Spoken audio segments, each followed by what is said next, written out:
Hello everyone, this is your 5 and welcome to the Comic Essential Toy Review. And today's story we're looking at the 2010 release by Mattel of the Walmart exclusive of the DCUC Classics celebrating the 75 years of superpower of the Green Lantern's Light 5-pack. And today's video is a part 4 video and we'll be focusing our review on Sinestro. Now the figure and the accessory is still inside the packaging, but first things first, we'll take a look at the biography of Sinestro. Now there's a nice little image of Sinestro figure there, and next to him is the Green Lantern comic with the title Emerald Dawn. This is issue number 6, very nice. And now at the bottom, his biography is stated as Sinestro was chosen to patrol Space Sector 1417 as his Green Lantern, but instead he ruled Koruga with an emerald fist. While he trained fledgling GL Hal Jordan, the Korugarians freed themselves and exposed Sinestro's abuse of power.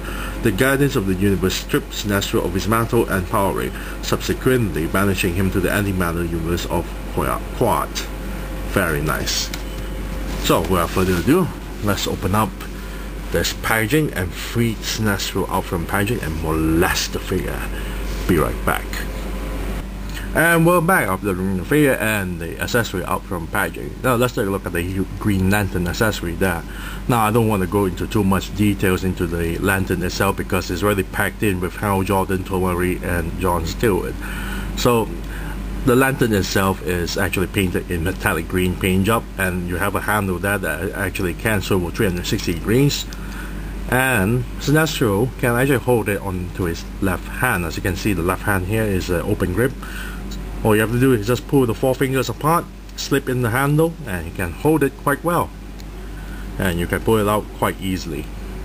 And that's all I'm going to talk about the lantern itself.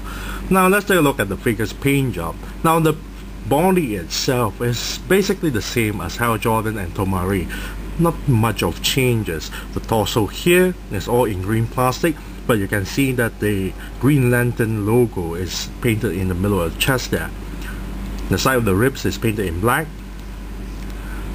The upper shoulders here is all in green plastic, but the armpits there are painted in black, as you can see. Of course not at the joints there though. Upper bicep and the elbow joint here is all in black plastic. However, the lower forearm and the hands there are all painted in white for the gloves itself, but the white paint job didn't actually go through all the way. As you can see in the middle section here where the joint is, there's a little bit of gray going on. So that's on the other side. The white paint job didn't actually go all the way through. Then we have the power ring that's painted in green. Now the crotch area, the upper hips are all in green plastic. The lower thighs here is painted in black. The knee joints here are all in black plastic. However, the bottom section of the shin here is all painted in green, and the boots are all in green plastic. The bottom section here, you got imprinted symbols and numbers and alphabets there detailing the figure itself. Now for the head itself, the hair is painted in black. However, there's a little bit of smudge of black paint job that smudged onto the skin tone there. Not very nice. The eyebrow and the mustache and the edges of the eye itself is painted in black. Very nicely done, especially on the pupils of the eyes. The edges of the pupils itself is painted a little bit of green, leaving the pupils all white. Very nice. Now the row of teeth is also painted, but not individually, of course. Skin tone, however, is not painted, it's just pure plastic color. But the small little details of the paint job on the eyes is very nicely done. Love that. Now let's take a look at the figure's mold. Now the body is nothing spectacular. It's the same body as Hal Jordan and Tomari there. It's a typical DC Universe male body, and you can see there's a lot of muscle tones there. Very nicely done. One side of the hand here, the right side of the hand, is an enclosed fist that shows the power ring as well. The left hand is an open grip. Now the body is not really suitable for Sinestro because Sinestro is a smaller built person or alien, and he's supposed to be skinnier compared to this body itself. And the worst part is, you notice the head itself, the entire head sculpt is a bit smaller compared for this body itself. It's really not suitable for him at all.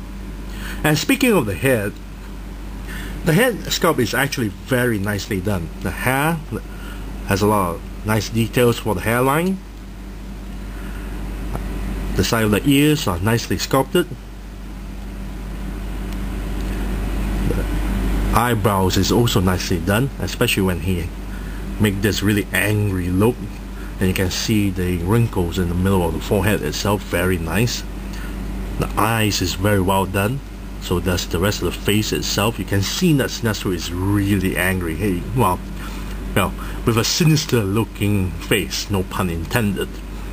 Now the problem with the face sculpt here, not to say that the face sculpt is bad, the face sculpt is excellent. Problem is that this is the same face sculpt that's been reused from the previous DCUC Classics Sinestro figure. They reused the head. Now I'm a bit disappointed on one part, because for one thing, he's not wearing his domino mask, and in the biography it stated that this most likely based on the Silver Age era or whatsoever, that he was kicked out of the Green Lantern Corps. Now during the Silver Age comics he was wearing his domino mask.